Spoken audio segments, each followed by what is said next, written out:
Minsan parang iniisip ko kung sino pa yung meron, parang siya pa yung kaya magtiis ng ganong katagal. Kasi minsan may mga nakikita ako, wala sila, pero hindi sila makapagtiis ng hindi uminom, gumastos. Ako, ewan ko, basta tiniis ko talaga ng matagal.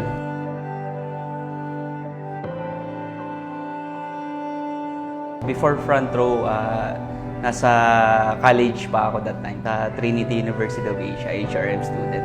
Yung parents ko are from Bicol. So meron kaming family business, auto supply. Pero ang nangyari, nung nag-separate yung parents ko, nilipat kami ng mother ko sa Manila. After ilang years nung naghiwalay yung parents ko, na bumagsak yung negosyo ng family namin.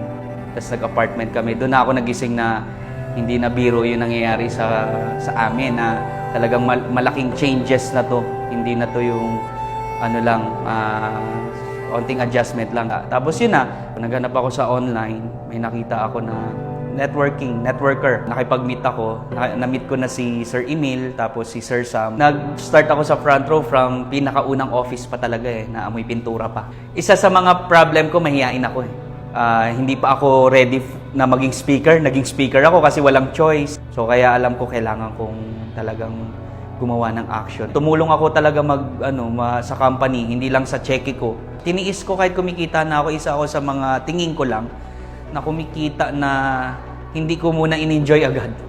Isa ako sa mga, yan ang tinuturo ko actually sa mga members ko na mga kumikita na.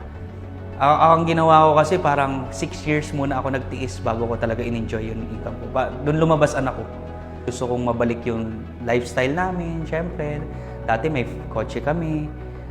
O kaya dati may sarili kaming bahay, ngayon nag-apartment na kami palibat-libat. So isa din yun sa nag-push sa akin na kailangan ko talagang i-workout yung front row. Si Sir Sam ang naging kuya ko sa front row. And si Direk, every time na natatakot or hindi ko alam yung gagawin ko, nakakatakbo ako sa inyong dalawa.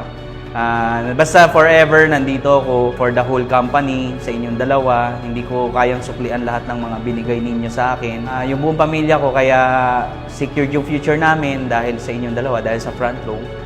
So, thank you Sir Sam, thank you Direk, sobra talaga. Maraming salamat sa inyo. I'm Richardson Hernandez and I am Front Row.